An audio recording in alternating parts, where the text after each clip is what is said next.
bahwa ketika kita harus senantiasa melaksanakan bahwa segala sesuatu yang sudah pasti, karena wa idza sa'alaka ibadi anni fa inni qarib ujibu da'watad da'i idza da'an falyastajibu li wal yu'minu bi la'allahum yarshudun. Masyaallah, di sana wa idza sa'alaka ibadi, seandainya kalian bertanya kepada Nabi Muhammad SAW, maka kata Allah, katakanlah bahwa fa inni qarib, aku ini dekat. Qarib di sana dekat. Dekatnya kita dengan Allah terkadang kita belum merasakannya. Ya nggak Bu? Kita merasakan dingin, merasakan panas, tapi terlihat tidak? Ibu, panas terlihat tidak? Ya, kalau gerah banget, contohnya kayak gerah banget ya, kita kan nggak ngelihat gerahnya seperti apa sih, dinginnya seperti apa, nah tapi itu bisa terasa. Maka begitupun Allah, walaupun mungkin kita belum bisa melihat wujudnya Allah Subhanahu wa Ta'ala, kalau kita ingin melihat wujudnya Allah berarti segera meninggal ya. Kan kemarin katanya kita ingin melihat wajahnya Allah gitu ya. Nah, nanti meninggal, itu pun yang meninggal belum tentu gitu ya. Maka rasakan dulu bahwa semua apa yang Allah berikan kepada kita, bahwa segala sesuatu yang Allah senantiasa hampiri kepada kita, apapun itu, mau kejadian, mau yang terlihat, mau yang dirasakan dan lain sebagainya, bahwa itu adalah semuanya dari Allah Subhanahu wa Ta'ala. Saking dekatnya kita tidak pernah merasakan, tidak merasakan bahwa Allah itu dekat, karena saking dekatnya. Begitupun ketika diri kita, mata kita bisa mengedip, kita bisa ngobrol. Coba ibu kalau lagi ngomel, ibu di konsep nggak Bu? Spontan ya. Siapa yang menggerakkan? Allah ya, yang menggerakkan Allah. Coba kalau kita lagi ngomel-ngomel, tiba-tiba Allah ambil tuh ya untuk bisa berbicara, saraf saja, tiba-tiba ibu mangap aja gitu kan, baru kita sadar gitu ya, ibu lagi ngomel-ngomel gitu ya, terus kita tiba-tiba Allah saraf geser aja sedikit, satu saraf ya, jangan banyak-banyak, satu saraf aja Allah geserkan, itu kita mulut kita mungkin bisa lah tiba-tiba mangap. Punten, karena ada satu kisah termasuk ini ketika dia tertawa saking kencengnya, ternyata dia nggak bisa mingkem lagi, itu nggak bisa mingkem lagi, dan Masya Allah itu adalah saat itu malaikat Israil mengambilnya. Nah, maka kita tidak tahu apa yang akan terjadi kepada kita, maka kita harus sadar apa yang terjadi kepada diri kita ini adalah semuanya settingan Allah, semuanya adalah skenario Allah Subhanahu wa Ta'ala, dan yang paling pasti yang akan menghampiri kepada kita adalah kematian. Iya nggak Bu? Kematian itu pasti dan tidak bisa ditolak. Kalau kebahagiaan itu pasti ada kesedihannya, setelah kesedihan pasti ada kebahagiaannya, terus dan terus seperti itu. Yang paling pasti itu adalah kematian ya. Kullu nafsin dha'iqatul maut, segala sesuatu itu akan mati. Kalau sudah mati tidak bisa akan bergerak sedikit pun. Ada nggak yang sudah mati masih bergerak? Serem kali yang ada kabur itu. Nah, maka ini yang harus kita persiapkan, bagaimana kematian kita yang bisa enak. Kalau masalah hidup enak itu mah biasa ya, ibu, hidup enak kan macam-macam orang ingin hidup enak ya. Ada yang dengan healing, biar seneng, habis healing duitnya habis, pusing ya. Ya kan, seperti itu ya. Tetapi ini adalah yang pasti, bagaimana kematian saya biar enak, bagaimana kematian yang pasti ini jadikan kematian yang terindah. Kenapa? Karena kematian adalah jembatan bagaimana nanti diri kita bisa hidup yang sesungguhnya setelah kematian. Maka ketika mati ini adalah saat syakaratul maut, mau dijemput atau mau dicabut? Ibu mau dicabut, mau dijemput? Hah? Kalau dicabut itu pasti sakit. Ya, kalau dicabut itu pasti sakit. Tetapi kalau dijemput, itu santuy. Ya, kalau kita dijemput kan kita persiapannya santai, ya.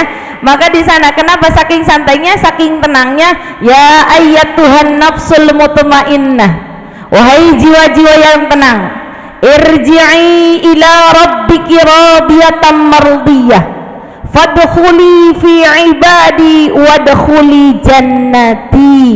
Masya Allah, Bu.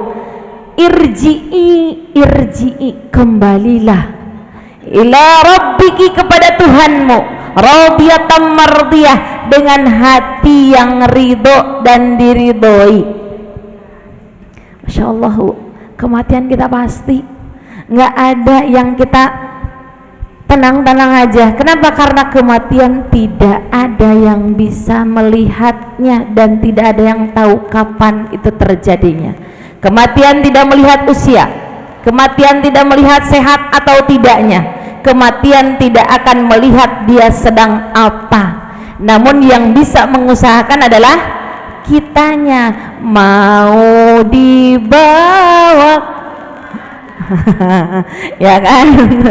Ya kan, hubungan kita dengan Allah mau dibawa kemana, mau seperti apa. Jadinya saat diri kita kematian yang pasti, inilah jadikan kematian yang terindah.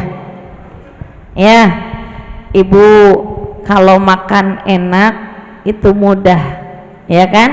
Ibu lagi lapar, dengan garam aja enak. Ibu dengan lapar dengan sayur asem, ya, dengan ikan asin, nah itu udah enak, ya kan? Enak. Tapi enaknya berapa menit? Beberapa menit doang. Setelah makan udah kenyang, dikasih apapun ibu nggak mau, udah kenyang, ya. Tapi kematian yang enak ini akan terbawa semuanya sampai dengan bagaimana di alam barzah kita, bagaimana di yaumul ba'ats kita, bagaimana di yaumul mizan, yaumul hisab, sampai dengan menjembatani siratal mustaqim. Dan ini pasti. Maka tadi, dekati yang maha dekat, dekati yang maha dekat. Mungkin kita dengan Allah, ya, terkadang ada hijabnya, walaupun memang Allah itu tidak menghijab, tetapi terkadang kitanya sendiri yang membuat hijabnya. Mungkin kita tidak sesuai dengan apa yang Allah perintahkan. Wa ma khalaqatul jinna wal insa illa liya'budun. Tidak semata-mata aku ciptakan jin dan manusia untuk semata-mata beribadah kepada Allah Subhanahu wa taala. Ternyata kita dikasih waktu yang 24 jam, ya, yang harusnya beribadah illa liya'budun. Ternyata kita bukan liya'budun, bukan untuk beribadah, tetapi untuk ketenangan, untuk kebahagiaan dunia. Terkadang kita ingin apalagi, Bu?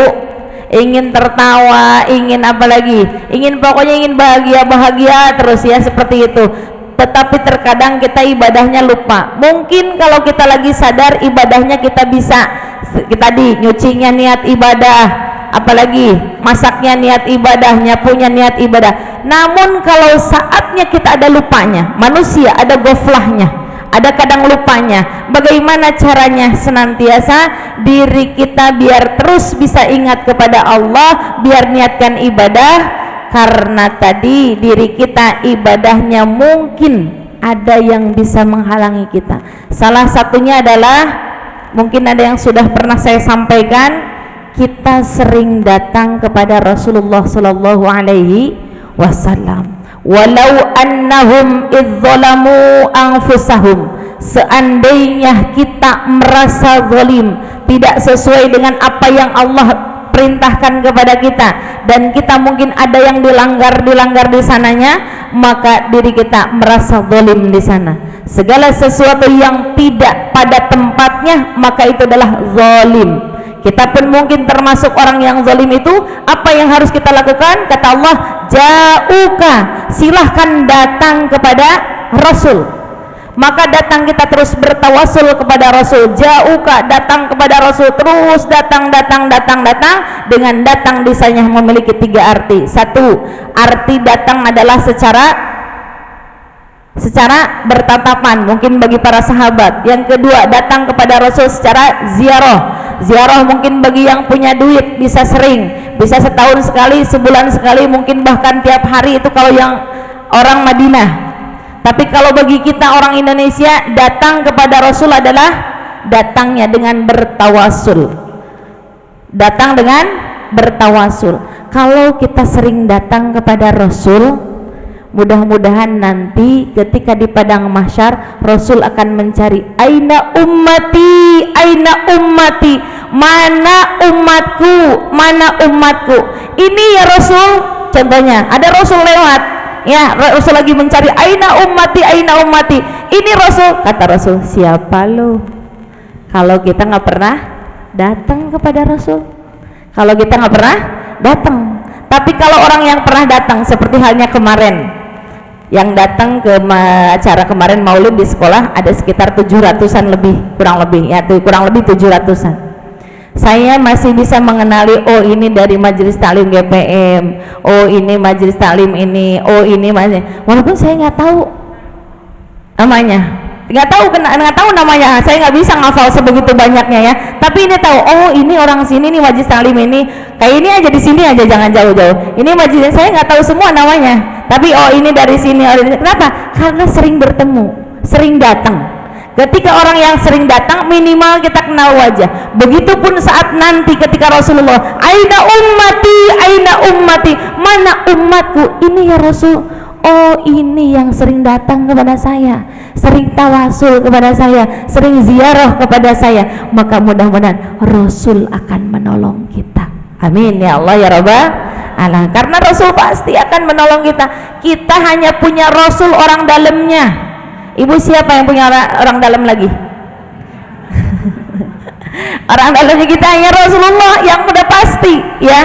Rasulullah itu sudah pasti kekasihnya Allah Subhanahu wa taala, dan Rasul bisa memberikan syafaat, bahkan syafaatul uzma. Maka kita mudah-mudahan bisa mempersiapkan tadi, terus sering datang saja. Ibu lagi galau, jangan diupdate di status, galaunya dengan tawasul ila hadratin Nabil Mustafa Muhammadin sallallahu alaihi wasallam, datang kepada Rasul. Kenapa?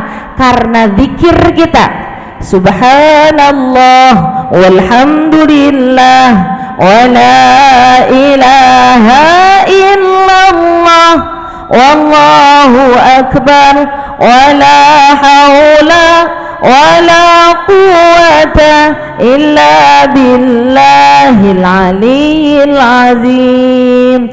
Itu yang zikir kita belum tentu Allah terima, belum tentu Allah terima. Atau mungkin taubatan kita, Nabi Adam aja taubatnya menunggu 200 tahun baru diampuni. Astaghfirullah Rabbal baraya, astaghfirullah astaghfirullah Rabbal baraya, astaghfirullah minal khataya. Yakin nggak Bu kita diampuni? Kalau insya Allah masih 50-50 ya, bisa diampuni bisa nggak, betul ya. Tapi kalau tadi lawajadullah, bagaimana ingin mendapatkan lawajadullah, maka tadi ja'uka, datang kepada Rasul. Setelah datang kepada Rasul baru fastaghfarullah. Jadi sebelum ibu istighfar, sebelum kita minta ampun, datang dulu kepada Rasul. Setelah itu Rasul yang akan minta ampunkan, maka Rasul akan memberikan ampun. Wastaghfarallahumur Rasul, maka Rasul akan memberikan memohonkan ampun, istighfarnya Rasul. Kalau Rasul yang beristighfar, kira-kira yakin nggak Bu diampuninya? Yakin. Kalau kita beristighfar belum tentu diampuni, Tapi kalau kita datang dulu kepada Rasul, ya Rasul, saya dengan tawasul nih, ya Rasul saya hadir nih, saya minta bantuan nih, ibaratnya kan begitu ya, saya akan minta bantuan nih, akan memintakan ampun kepada Allah. Maka kalau sudah datang kepada Rasul, wastaghfarallahumur Rasul, maka akan mendapatkan istighfarnya Rasul. Kalau sudah dapat istighfarnya Rasul, pasti lawajadullaha tawwabar rahima, pasti ada kalimat lam taukid di sana, lawajadullaha, pasti Allah akan menerima ampunannya, karena Allah Maha penerima taubat dan Allah juga Maha penyayang. Maka tadi biar apa? Dekati dulu Rasulullah, apalagi kita masih ada di bulan Maulid. Sholawat kita silahkan perbanyak ya, dengan sholawat, dengan tawasul, insyaallah ya, ini yang akan menghantarkan diri kita semakin dekat dengan Allah Subhanahu wa ta'ala. Amin ya Allah ya Rabbal alamin. Nah ya, karena sedang membicarakan kematian, maka sedikit akan dibahas tentang mengurus mayat ya, tentang mengurus. Siap Bu jadi mayatnya? Sudah ada yang siap sekarang? Bismillahirrahmanirrahim ya, harus siap, mau gak mau, kapanpun, dimanapun harus siap. Siap nggak siap? Harus siap ya, tapi pengennya mantar dulu ya Allah gitu. Ya, Bismillahirrahmanirrahim. Karena dalam kitab Sulamut Taufik ini masuk ke dalam tajhizil janajah, cara mengurus jenazah. Yang pertama, kewajiban untuk mengurus jenazah adalah kita wajibnya apa? Memandikan. Yang keduanya mengkafani, setelah mengkafani menyolatkan. Yang keempatnya menguburkan. Hukumnya apa? Fardu kifayah. Kalau sudah ada orang yang mengurusi, sudah ada yang mewakilkan, maka kita tidak terkena dosa. Tapi kalau tidak ada yang mengurusinya, maka kita wajib mengurusinya. Kenapa? Karena fardu kifayah. Kalau belum ada yang mengurus, ya jangan nunggu yang lain dulu. Kita ya kewajibannya memandikan, mengkafani, dan juga menyolatkan serta menguburkan. Nah, bagaimana untuk kafir zimmi? Wa wajabal zimmi, wajib untuk kafir zimmi. Kafir zimmi itu adalah kafir yang tidak memerangi, ya, tidak memerangi orang muslim. Kafir maka kafir, dia tidak beriman, tetapi dia tidak memerangi muslim. Bagaimana kewajibannya? Tetap wajib dikafani, wajib dikuburkan. Wajib apa? Dikafani dan wajib dikuburkan. Dan juga untuk bayi yang sebelum usia 6 bulan dalam kandungan, maka wajib dikuburkan, wajib dimandikan, wajib dikafani, wajib dikafani, dimandikan dan dimandikan, dikafani dan dikuburkan. Ya, keduanya tidak wajib disolatkan. Jadi yang kafir dhimmi tidak wajib disolatkan, ataupun yang bayi sebelum usia berapa? 6 bulan. Ya, sebelum usia 6 bulan itu tidak wajib disolatkan. Ya, hanya wajib dikafani dan dikuburkan di sana. Ya. Nah, maka kewajiban bagi orang yang meninggal dalam jihad, bagi orang yang sedang jihad, maka di sana ketika contohnya orang yang perang kayak seperti di Palestina ya, yang di Palestina kan sedang meninggal saking banyaknya kan itu tidak dikafani ya, ada yang tidak dikafani atau mungkin dia sedang perang dan seterusnya.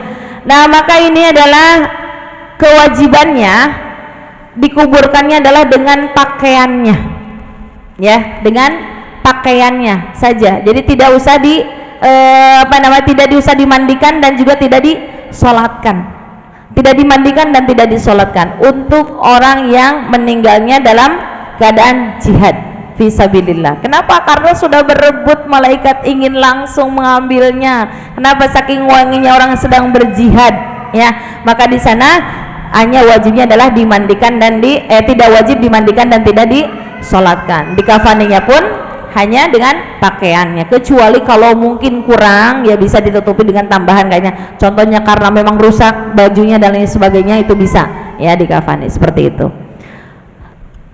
Wa aqallu ghusli izalatun najasati ta'mimu jami'i basyarihi, minimal memandikan mayat itu adalah menghilangkan najis dari badannya dan mensucikan seluruh badannya ya. Jadi paling minim itu adalah membersihkan,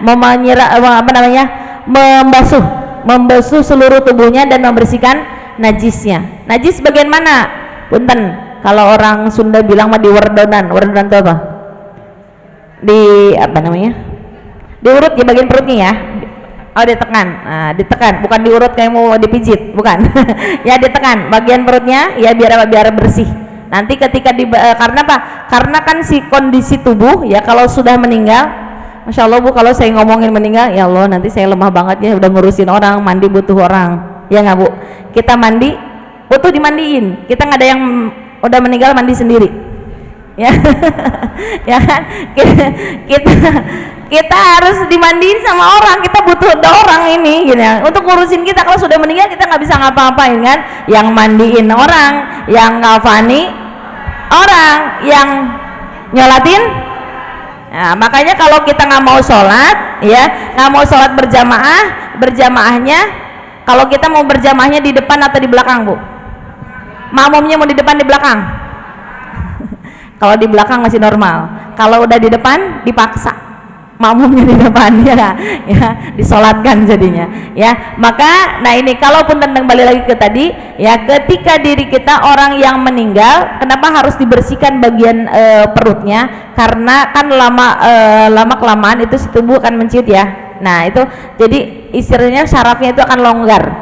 Maka kalau tidak dibersihkan, tidak ditekan bagian perutnya, itu khawatir ketika nanti di kafani itu akan keluar kotorannya ya. Maka seperti biasanya, apalagi kalau di rumah sakit biasanya nunggu dulu sebentar dulu ya, nunggu apa? Biar tidak ada cairannya ya dalam tubuhnya. Sebegitu lemahnya diri kita, nggak ada apa-apanya. Tubuh yang kita damba-dambakan ya, mungkin yang pakai skincare ya kan Bu, yang pakai skincare nanti mau ujung-ujungnya pakai apa? Pakai kapur barus pakai kapur barus, skincare yang paling mahal kita di dunia. Untuk apa? Untuk bagus terlihat. Itu nggak berlaku nanti di alam kubur. Boro-boro di alam kubur, nanti ketika meninggal pun ya mungkin ibu, aduh saya pakai sampai pasang alarm, wajib bayar pas jamnya pakai skincare contohnya begitu ya, pakai skincare. Nanti mah boro-boro gitu ya, nggak bisa ya. Skincare kita nanti kapur barus ya kan, kapur barus biar apa? Biar nggak bau tubuh kita ya. Sebegitu lemahnya diri kita, sebegitu hinanya diri kita kalau tidak mempunyai amal yang akan dibawa. Maka amallah yang akan menyelamatkan kita, amaliyah kitalah yang akan menjadikan diri kita baik atau tidaknya, selamat atau tidaknya ya. Maka mudah-mudahan ini kita bisa menjadikan diri kita yang terbaik dan mempersiapkan kematian yang enak, kematian yang nikmat ya. Hidup enak itu